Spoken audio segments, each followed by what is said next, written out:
Hello everyone, আসসালামু আলাইকুম। সবাইকে স্বাগত জানাচ্ছি ভুবনস মম চ্যানেলের নতুন একটি ভিডিওতে। আশা করি আজকের ভিডিওটি আপনাদের সবার ভালো লাগবে। এখন প্রায় 8:30টার মতো বাজে সকাল। তো আমি ভিতর থেকেই জানালা দিয়ে দেখতেছিলাম যে পাখিটা বারবার বারান্দায় বসতেছিল, আবার চলে যাচ্ছিল। তো আমি আর বাহিরে যাচ্ছি না, ভাবতেছি যে আমি তো বাহিরে গেলে পাখিটা চলে যাবে, কিন্তু পাখিটা তো পরে চলেই গেল। তো এখন আবার বারান্দায় আসলাম। আর সানসেটের মধ্যে কিন্তু একটা সুন্দর পর্তুলিকা ফুটে আছে। আমার সানসেটের মধ্যে কিন্তু অনেকগুলি অ্যালোভেরা গাছও আছে। আসলে এই গাছগুলি কিন্তু এখানে লাগানো হয় নাই, ওই দেখা গেছে যে টবের থেকে যে দুই একটা এখানে অনিচ্ছাকৃতভাবেই পড়ছে, তো সেইখান থেকেই কিন্তু হয়ে গেছে। সানসেটের মধ্যে কিন্তু কোনো যত্নই করা হয় না গাছগুলির, তারপরেও কিন্তু গাছগুলি বেশ সুন্দর হয়েছে। তো আসলে অযত্নে অবহেলায় যেটা থাকে সেটাই কিন্তু আরও বেশি সুন্দর হয়। তো এখানে আমি এসির যেই পানিটা জমা হয়েছে সেই পানিটা গাছে দিয়ে দিতেছি। তো এসির জমানো পানিটা কিন্তু গাছে দেয়া যায়, এতে কোনো ক্ষতি হয় না। এখন তো প্রচণ্ড গরম পড়ে, আসলে ভাদ্র মাসে তো গরম পড়বেই। আজকে খুব সম্ভবত ভাদ্র মাসের 5 তারিখ। তো ভাদ্র মাসের গরমটা কিন্তু একটু বেশিই থাকে, তো এজন্য এসিটাও কিন্তু একটু বেশিই চলে। তো রাতে তো আর পানি ফালানো হয় নাই, এই কারণে সকালবেলা একটু পানিটা বেশি জমা হয়েছে। তো আমি ভাবলাম যে এই পানিটা গাছেই দিয়ে দিই, পানিটা আর টেনে নিয়ে আবার ফালাবো, এই কারণে। তো এতগুলা পানি তো আর গাছে দেয়া যায় নাই, বাকি পানিটা এখন নিয়ে ফেলে দিব। তো গাছে পানি দেওয়া শেষ করে তারপরে ভিতরে চলে আসলাম, আর আমার জন্য 1 কাপ রং চা করে নিলাম। আমার তো দুধ চা ভালো লাগে না, রং চাটাই করলাম। আর আজকে তো ছেলের স্কুল বন্ধ, তারপরেও ও কোনো নাস্তা করলো না। ও বলে যে না, আমি নাস্তা করব না, আমার ভালো লাগতেছে না। আর এই জন্যই আমি নিজের জন্য আর নাস্তা বানালাম না। একলা একজনের জন্য আসলে নাস্তা বানাতেও ভালো লাগে না। তো এই কারণেই একটা টোস্ট বিস্কিট আর চা দিয়েই নাস্তাটা শেষ করলাম। তো যেহেতু নাস্তা বানাবানির ঝামেলা নাই, সেই কারণে কিন্তু প্লেট বাটিও বেশি হয় নাই। একটা প্লেট আর একটা কাপ এটাই ধুয়ে রেখে দিলাম। আর এইখানে ডাইনিং টেবিলে যেই মানি প্ল্যান্টের গাছটা রাখছি সেটা একটু পানি দিয়ে তারপরে ধুয়ে দিলাম। আমার মানি প্ল্যান্টের গাছগুলি যখনই আমি পরিষ্কার করি তখনই কিন্তু পুরো পানি দিয়ে পরে পুরো গাছটাই ধুয়ে দিই। এতে করে দেখা যায় কি পাতাগুলিও সব পরিষ্কার হয়ে যায়, আর যেই মাটিটা সেই মাটিটাও কিন্তু ভিজা ভিজা থাকে, এতে করে গাছটা কিন্তু অনেক বেশি সুন্দর হয়।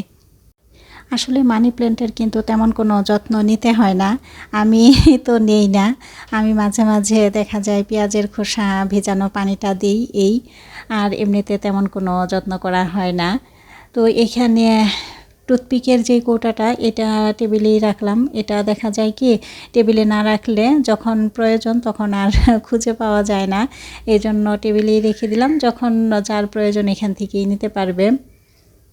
তো টেবিলটা গুছিয়ে তারপরে ঘরটা ঝাড়ু দিয়ে নিলাম। আর আজকে ঘর আর মুছবো না, ঘরটা শুধু ঝাড়ুই দিব, কারণ আমি যেহেতু একা হাতে নিজের কাজ নিজেই সব করি, আমার তো বাড়তি কোনো কাজের লোক নাই। তো আমার পক্ষে সম্ভব হয় না প্রতিদিন ঘর মোছা। তো এজন্য দেখা যায় 2 দিন বা 1 দিন পর পর আমি ঘর মুছি, প্রতিদিন ঘর মুছি না। তো এখন চলে আসছি দুপুরের রান্নাটা করার জন্য। আর দুপুরে আজকে তেমন কোনো কিছুই রান্না করব না, শুধু একটা আইটেমই রান্না করব, আর সেটা হচ্ছে এই কচুর ছড়ি দিয়ে টক রান্না করব। সাথে চিংড়ি দিব, আমড়া দিব, এটা দিয়ে একটা টক রান্না করব। এই টকটা খেতে কিন্তু অনেক বেশি মজা হয়। তো এখানে কচুর ছড়া সিদ্ধ করে নিছিলাম, তো এই কচুর ছড়াগুলি খোসা ছাড়িয়ে নিলাম। আর আমরা কেটে নিছি, এখানে চিংড়ি মাছ নিছি, আর ভাতের চালটা এদিকে ভিজায় রাখছি। তো আস্তে আস্তে এখন রান্নাটা শুরু করে দিব। আসলে কি আজকে আলসেমি লাগতেছে, এই কারণেই কোনো কিছু আর বাড়তি রান্না করব না। তো এখানে তেলের মধ্যে প্রথমেই রসুনটা একটু ভেজে নিতেছি, আর রসুনের পরিমাণ একটু বাড়াই দিলাম, কারণ কচুরচুরি তারপরে কচুর লতি এগুলাতে দেখা যায় কি রসুনটা বেশি দিলে ভালো লাগে। তো রসুনটা ভাজা হয়ে যাওয়ার পরে তারপরে পেঁয়াজ দিলাম, আর এখানে একটা বাটা মশলা দিলাম, পেঁয়াজ রসুন আর জিরা, এই বাটা মশলাটা দিলাম। আর হলুদের গুঁড়া, মরিচের গুঁড়া, ধনিয়ার গুঁড়া সব কিছুই অল্প অল্প করে দিলাম, লবণ দিলাম। এখন মশলাটা ভালোভাবে কষিয়ে তারপরে চিংড়ি মাছটা দিয়ে দিলাম। আর চিংড়ি মাছটা দিয়ে তারপরে আরও কিছুক্ষণ কষিয়ে নিলাম। কষানো হয়ে গেলে এরপরে কচুর ছড়িয়ে দিয়ে দিব। এটাকে কিন্তু অনেকে কচুরমুখীও বলে, তো আমরা বলি কচুর ছড়ি বা কচুর ছড়া, এটাই আর কি। আসলে এক এক এলাকায় তো এক এক নামে পরিচিত। তো কচুর ছড়িটাও ভালোভাবে কষিয়ে এরপরে এখন পানি দিয়ে দিলাম। তো পানির পরিমাণ একটু বাড়াইয়ে দিলাম, কারণ এটা তো অনেকক্ষণ জাল হবে, জাল হলে দেখা যাবে পানিটা আরও শুকিয়ে যাবে। তো এখানে কচুর ছড়ির টকটা হইতে থাকুক, আর এইখানে আমি একটা আমড়া আবার রেখে দিছিলাম। এই আমড়াটা আমি এখন গ্রেটারে গ্রেট করে নিতেছি।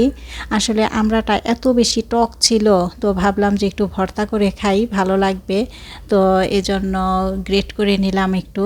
আর এখন এইখানে লবণ, তারপরে লাল মরিচের গুঁড়া আর একটু ধনেপাতা কুচি দিলাম, আর দিব কাসুন্দি। এই কাসুন্দিটা কিন্তু কিছুদিন আগে বড় বাজার থেকে নিয়ে আসছিলাম। তো কাসুন্দিটা আসলে এতটা বেশি টেস্টি না, তো তারপরেও ভর্তায় দিলে আসলে একটু ভালোই লাগে, এই কারণে দিলাম। এখানে একটু চিনি দিলে আরও বেশি ভালো লাগতো, কিন্তু আমি যেহেতু চিনি খাবো না এই কারণে আর দিলাম না। তবে এমনিতেও ভালোই লাগে, চিনি ছাড়াও ভালোই লাগে। আমি তো একা একাই আমড়া ভর্তা খাইতেছি। আমার ছেলে তো প্রাইভেট পড়তে চলে গেছে, আর ওর আসতেও আজকে অনেকটাই দেরি হবে, ওর কোচিংয়ে পরীক্ষা আছে আবার। তো যে কোনো জিনিসই আসলে সবাই মিলে একসাথে বসে খেলে কিন্তু সেটার টেস্টটা আরও বেশি বেড়ে যায়। তো যাই হোক, কিছুই করার নেই, একা একাই খেয়ে নিলাম। আর এইখানে টকটাও কিন্তু হয়ে আসছে, আর এখন কিন্তু আমি আমড়া দিয়ে দিব। আর কয়েকটা কচুর ছড়ি আমি একটু চটি দিয়ে তারপরে ভেঙে দিলাম। ভেঙে দেওয়ার কারণে দেখা যাবে ঝোলটা একটু ঘন হবে, এতে খেতে কিন্তু ভালো লাগবে। তো এখন আমি একটু লবণটা দেখে নিলাম, তো লবণ ঠিক আছে। এখন চুলাটা বন্ধ করে দিছি। আমি কিন্তু একটু ধনেপাতাও দিছি, তো ধনেপাতাটা দিলে কিন্তু এই টকটা খেতে অনেক বেশি ভালো লাগে। তো আজকে অলসতার কারণে আসলে আর কোনো কিছুই রান্না করলাম না, শুধুমাত্র এই টকটাই রান্না করলাম আর ভাত। তো এই টকটা দিয়েই কিন্তু আমাদের মা ছেলের দুজনের খুব সুন্দরভাবে খাওয়া হয়ে যাবে। তো টকটা এখন একটা বাটিতে নিয়ে নিতেছি। তো প্রিয় দর্শক, আপনারা যে যেখান থেকে বসে এতক্ষণ ধৈর্য ধরে আমার এই ভিডিওটির সাথে আছেন, আপনাদের সবার কাছে ছোট্ট একটা রিকোয়েস্ট থাকবে, প্লিজ আমার ভিডিওতে একটি লাইক দিয়ে দিবেন। আর আমার ভিডিওটি যদি ভালো লাগে তাহলে আমার চ্যানেলটি সাবস্ক্রাইব করে আমাকে নতুন নতুন ভিডিও বানাতে উৎসাহিত করবেন। আপনাদের একটি লাইক, একটি কমেন্ট আমাকে পরবর্তী ভিডিও বানাতে অনেক বেশি উৎসাহিত করে। আর এরই মধ্যে আমার এই ছোট্ট চ্যানেলটিকে যারা আস্তে আস্তে বড় হতে সাহায্য করছেন, আপনাদের সবাইকে জানাই অসংখ্য ধন্যবাদ।